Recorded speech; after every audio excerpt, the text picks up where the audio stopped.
প্রিয় বন্ধুরা, আজকে ভিডিওটি হচ্ছে আপনাদের আমি দেখানোর চেষ্টা করতেছি রিমোটের খোলা অ্যাক্সেসরিজ কোন পর্যায়ে থাকে এবং কিভাবে কোন প্রক্রিয়ায় এটাকে অ্যাসেম্বলিং করা হয়।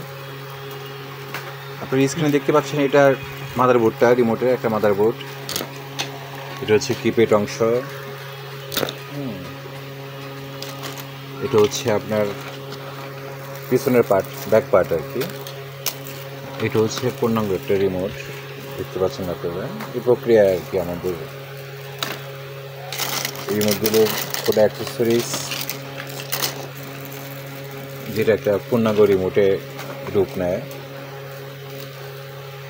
এরকম অজস্র ভিডিও আমরা কন্টিনিউ আপলোড করি আমাদের চ্যানেলে। বন্ধুরা, আপনারা আমাদের পাশে থাকবেন, উৎসাহ দেবেন। উদ্দীপনার মধ্যে দিয়ে আমরা নতুন নতুন ভিডিওগুলো তৈরি করার চেষ্টা করি। ধন্যবাদ।